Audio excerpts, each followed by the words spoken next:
You know that sinking feeling in your stomach when your production database just dies? Well, let me tell you, there's only one feeling in the world that is worse than that.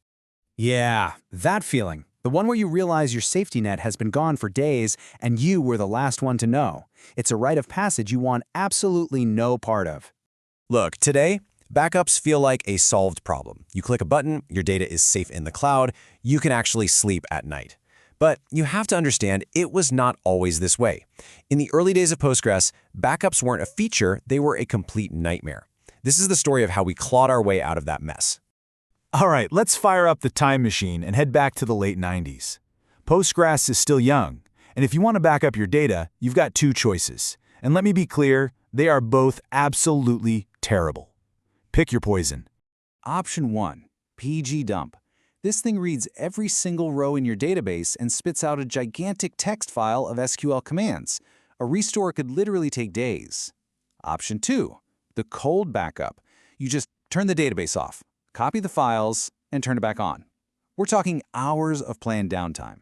It was a lose-lose situation.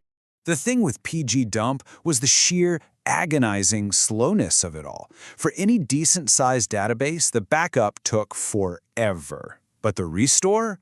Oh, the restore. You'd just sit there for days, watching millions of insert statements crawl across your screen. And the cold backup was just insane. Can you imagine telling a 24/7 business today, hey, we're going to take the whole site down for a few hours just to, copy some files? You'd be laughed out of the room. It was primitive, it was unacceptable, and something had to give. And then, in 2001, it did. Postgres version 7.1 dropped, and with it came the single most important feature in the entire history of Postgres, the write-ahead log, the WAL. This changed absolutely everything. So what is this magic? It's a beautifully simple idea. Before Postgres actually changes your data files on disk, it first scribbles a little note in a separate log file, just saying, hey, I'm about to do this. That tiny little note is the key to the entire kingdom. Because of that one simple trick, we didn't have to shut anything down anymore. You could take a base copy of the database files while it was live and running, and then just continuously archive those little WAL note files as they were created.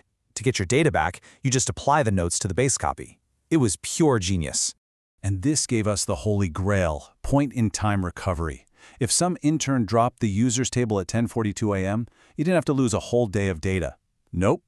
You could restore your base copy, replay those WAL logs, and just stop at exactly 10:41 a.m. You literally had a time machine for your data. But there's always a but, right? Here's the catch. Postgres gave us the capability, but it didn't give us the tool. For almost a decade, we were all on our own, living in the wild west of a little setting called archive command, and oh, it was a mess. This meant that every single DBA on the planet was forced to become a shell scripting expert. We all wrote our own terrible, brittle, uncommented bash scripts, usually just a glorified rsync command, copying these critical files off to another server while you just prayed you didn't have a typo. And of course, these scripts failed all the time. They would fail silently, so you'd have no idea your backups were broken. They would fill up disks and crash your production server.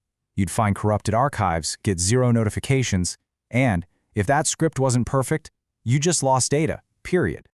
This disaster couldn't last. The collective pain was just too great. So finally, after years of us all suffering through our own terrible code, the community stepped up and started building proper tools to solve this problem once and for all. First, we got tools like Barman, which brought some much-needed sanity and standardization to this whole process. But then the real game changer arrived. pgBackRest. This thing solved everything. Slow backups? It uses parallel processing so they're insanely fast. Worried about security? Built-in encryption. Wasting space? Built-in compression. And crucially, it knew how to talk directly to cloud storage like S3. It turned a terrifying chore into a boring, reliable utility. So we've come a long, long way from shutting down our servers and writing garbage bash scripts. The tools are amazing now, but no matter how good they get, there is one golden rule of database administration that has not changed one bit, and it never will.